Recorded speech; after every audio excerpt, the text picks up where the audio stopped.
Bonjour à toutes, alors aujourd'hui un petit look glowy parfait pour ce printemps.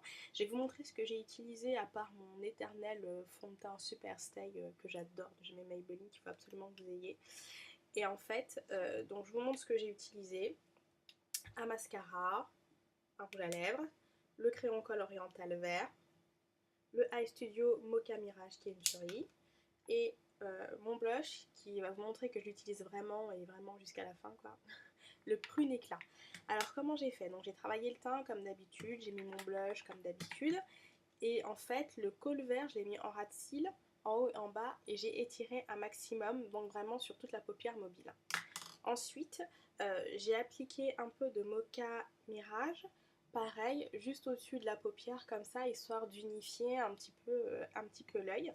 Et pour l'effet glowy j'ai utilisé mon rouge à lèvres Color Sensationnel. En gros, quand vous voulez un petit effet glowy et que vous n'avez pas forcément un blush ou un fard à paupières crème et vous vous demandez quel effet ça va être et la sensation et comment vous allez l'appliquer, etc. Avant de l'acheter, ou si vous ne voulez pas l'acheter, vous utilisez un bâton de rouge à lèvres que vous appliquez comme ça, tac. Et ensuite vous étirez tout simplement avec les doigts vraiment sur l'ensemble de la paupière fixe, juste en dessous de l'arcade, et c'est super. Et ensuite vous avez un raccord tout simplement avec votre rouge à lèvres, parce que j'ai utilisé exactement le même entre les lèvres et les yeux, et ça fait un petit effet glowy très sympa, ça reste toute la journée, c'est juste parfait pour un look printemps-été assez punchy sans en faire trop. Donc ça c'est la première astuce vraiment, hein, le Color Sensationnel. Là j'ai utilisé le Darling Pink qui est le numéro 170 en fait.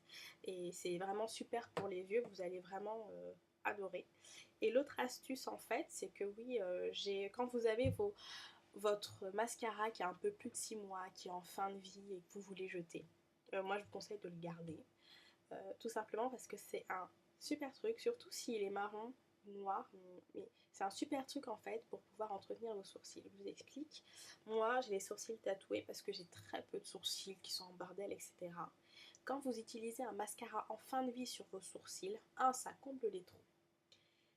2, ça les maintient, ils bougent plus du tout, donc ça fait vraiment des sourcils super coiffés, etc. très bien et qui vont parfaitement tenir.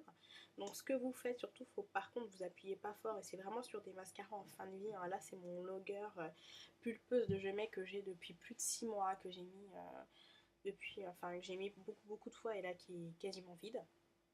Et du coup vous appliquez comme ça et vous coiffez. Ça vous fait de super sourcils et ça en plus quand vous avez certains cils qui sont trop longs ça les relève et vous pouvez quand même être sûr que ça ouvre bien le regard, vous faites vraiment ce geste là. Et ensuite donc vous avez des sourcils tout beaux, un mascara que vous pouvez encore utiliser quelques mois parce que clairement avec cette astuce là vous allez pouvoir utiliser votre mascara facile encore 2-3 mois comme ça, tac, bien travaillé, parfait. Vous n'en avez pas sur les doigts, ça coule pas, contrairement à un crayon où dès que vous faites ça, ça se barre. Là, ça reste bien, c'est pratique, efficace, rapide. Et moi, ça vous permet de pouvoir encore réutiliser un petit peu votre maquillage et de lui donner une double vie. Voilà, à très bientôt!